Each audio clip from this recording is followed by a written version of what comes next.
Hello student, आज हम संधि करेंगे चैप्टर नंबर 3 क्लास 8।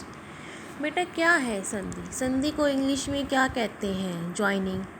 तो ज्वाइनिंग से ही हमें क्लियर है संधि का मतलब क्या है कि दो स्वर या वर्णों को हम क्या करते हैं, ऐड करके एक नया अपने पास शब्द पैदा हो जाता है। देखो क्या है, संधि का अर्थ है मेल या जोड़। जब शब्दों के दो वर्णों के पास पास होने से उनमें मेल हो जाता है, तब बोलते समय उन्हें अलग अलग नहीं बोला जाता, बल्कि उनका उच्चारण भी एक हो जाता है। समझ गए बेटा?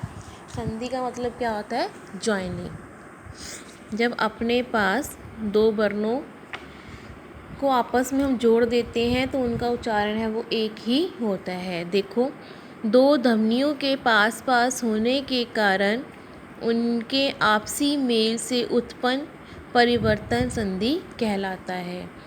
संधि के भेद 3 होते हैं। ये चार्ट बना हुआ है। स्वर संधि, व्यंजन संधि, विसर्ग संधि। देखो, स्वर संधि में क्या होता है? दोनों स्वर का जोड़ होता है। व्यंजन संधि में क्या होता है? स्वर, पहले स्वर बाद में व्यंजन, दोनों व्यंजन में हो सकते हैं, या पहले व्यंजन बाद में स्वर हो सकता है। उसके बाद है विसर्ग संधि। विसर्ग प्लस स्वर भी हो सकता है, विसर्ग प्लस व्यंजन। आज हम पहले स्वर संधि के बारे में पढ़ेंगे। स्वर संधि क्या है? दो स्वरों का आपस में मेल होने पर उनमें जो परिवर्तन आता है उसे क्या कहते हैं? हम स्वर संधि कहते हैं। जैसे देखो बेटा, नर स्वर है, इश भी क्या है? स्वर है। नर, पीछे साउंड देखो कौन सी आ रही है? नर, अ। इश, बड़ी ई। जब अ प्लस ई होता है तो वो क्या बन जाता है? ए। तो इसका जोड़ क्या बनेगा? नरेश। इति, पीछे ई, आधी। इसका स्टार्टिंग देखो, आधी, अ। ई प्लस अ क्या बन जाता है? या। या। इति प्लस आदि का क्या बन गया? इत्यादि। आपने बोल के देखना है कि इन दोनों को जोड़ से क्या साउंड आती है। उसके बाद ये तो हमने करे थे संधि के भेद में था स्वर संधि, व्यंजन संधि, विसर्ग संधि। आगे स्वर संधि के भी भेद हैं, जैसे दीर्घ, गुण, विदित, यन और आदि। उस पे पहले देखो दीर्घ संधि। दीर्घ संधि क्या होती है? समान स्वरों के बीच होने वाली संधि दीर्घ संधि कहलाती है।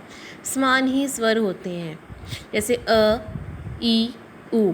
इधर छोटा अ है, ई है, उ है। इधर क्या है? बड़ा आ है, बड़ी ई है, बड़ा उ है। ये क्या है? स्वर है। अगर दोनों के दोनों स्वर जुड़ जाएं तो उसकी प्रोनाउंसिएशन क्या आती है? आ। अ प्लस बड़ा आ तब भी आ, बड़ा आ प्लस आ तब भी बड़ा आ आएगा। दोनों बड़े आ हैं तो भी क्या आएगा? आ की साउंड आएंगे। आपने याद रखना है। जैसे सत्या प्लस अर्थ, सत्या, य अ। इसका लास्ट सत्या का और अर्थ का पहले, तो उसकी साउंड क्या बनती है? या, य अ, या, दा। देखो, द प्लस आ छोटा अंग है तो क्या बनता है? दा। जो प्रोनाउंसिएशन आती है उसी अकॉर्डिंग ही ये बनेगा, सत्यार्थ, वेदांत। ठीक है, ये आपने रीड कर लेना है।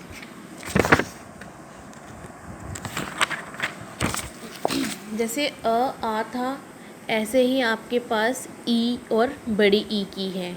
ई प्लस बड़ी ई कैसे मर्जी हो, पर उसका जो बनेगा जोड़ क्या बनेगा? बड़ी ई का बनेगा। कवि प्लस इंदर, कभी लास्ट है, इंदर स्टार्टिंग, वी, तो क्या बन गया? कविंदर। साउंड क्या आई है? वी, कविंदर। ऐसे ही छोटा ऊ बड़ा ऊ, तो वो साउंड क्या आएगी? बड़े ऊ की। उसके बाद है गुण संधि। यदि अ आ के बाद छोटा आ बड़ा आ के बाद आपके पास ई, जब बड़ी ई आती है तो उसकी प्रोनाउंसिएशन क्या आएगी? ए। ऊ बड़ा ऊ आए तो उसकी साउंड क्या आएगी? ओ। तथा ऋषि आए तो क्या आएगा? अर। तो आपने ये लर्न करने हैं, उसके बाद ही आपकी ये संधि होएगी। अ प्लस ई क्या बन गया? ए। जैसे गज प्लस इंदर, गज ज इंदर ई, तो क्या बन गया? जे, गजेंद्र। तो आपने ये सारा चार्ट लर्न कर लेना है। उसके बाद आता है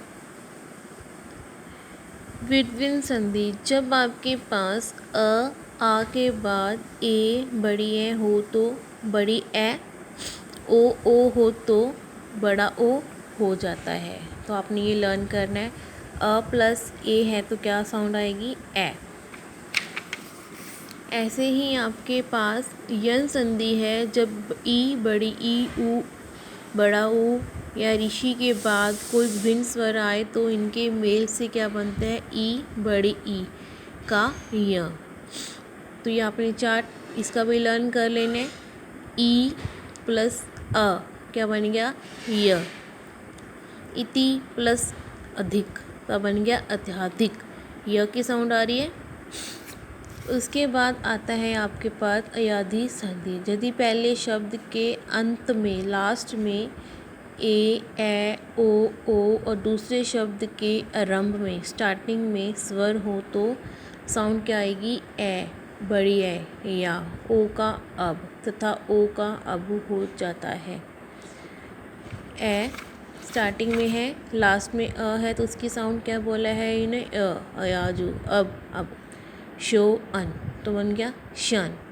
चे प्लस अन चन, गो प्लस अ गायक। तो बेटा ये आपकी जो स्वर संधि है वो कंप्लीट हो गई है।